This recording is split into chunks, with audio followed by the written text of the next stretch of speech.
How do I release my focus on the when and how? I'm 44. I know deep in my heart my baby is coming. During meditation, I connect with her. However, with fertility treatments, there is such a focus on timing that I can't seem to stop focusing on when it will happen.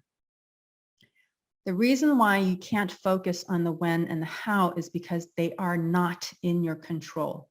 You can influence them with fertility treatments, but you cannot ultimately control whether or not they are successful. No one can. No human can. You release your focus on the when and how by focusing on the what and the why, which you do have control over. So what is it that you want? You want a healthy baby, period. End of story.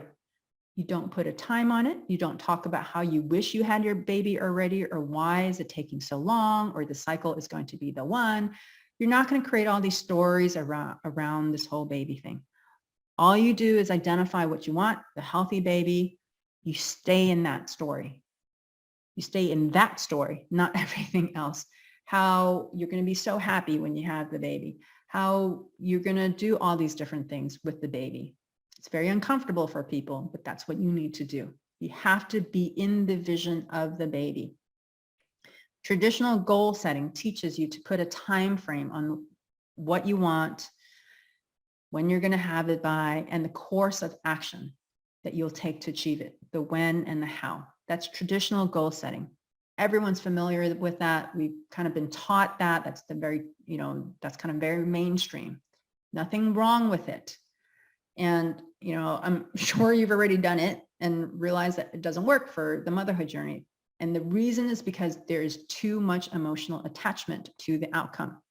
It would work if you could say you want a baby by a certain time and just knew that it would happen and left it alone at that and went about your life.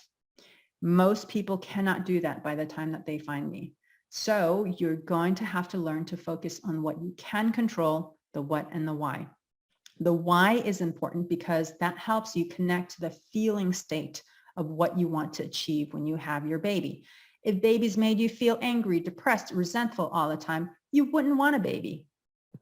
That's, that's as real as I can get, right? You want your baby in order to feel a certain way. They're going to make you feel a certain way. It's going to help you feel filled with love and complete and fulfilled, happy, whatever it is. Identify those feeling states and figure out how to get them without the baby. Write it down. How do you expect to feel when you're holding your baby? And reproduce that. Produce that now without the baby. That should be your job, not overthinking the how or obsessing on the when. To the universe or God, whatever you believe in, IVF, insemination, natural conception, they're all equal. You don't get extra credit, bonus points, brownie points for doing fertility treatments. That's a really hard pill to swallow, but it is the truth. Each cycle, natural, IVF, insemination, has to be treated the same way. Just another opportunity to get pregnant. Just because you spent a lot of money on IVF does not mean that you've given yourself an advantage over when you were trying naturally, unless you had like physical blockages, physical issues. For unexplained or due to age or whatever, you haven't really, you don't get anything extra, from the universe. If you still have the same attitude filled with doubt, fear, and patience with the IVF as you did trying naturally, it's going to end up the same way with nothing.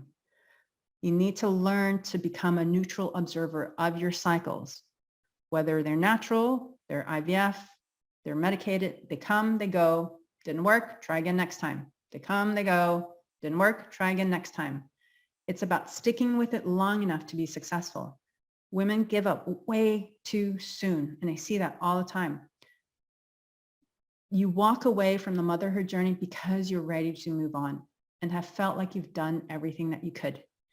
If you give up before you reach that point, I can promise you that you will regret it because you'll look back and say, I should have. A lot of women's lives are filled with I should haves who don't have children and wanted it. Don't do that with yours. Don't give up because of your doubts or what others tell you. You push through it to its natural completion, and you are the only person who will know when that is. Okay? So if that was helpful, please like and subscribe so you get notified of new videos on this channel. I'm Julie Chang, and I'm here to help women in their 40s manifest their healthy baby. I hold live masterclasses where I answer questions from women on the motherhood journey, and I post clips on this YouTube channel. Click the link in the description below to join my email list to find out when they are. Thank you so much for being here. See you next time. Bye-bye.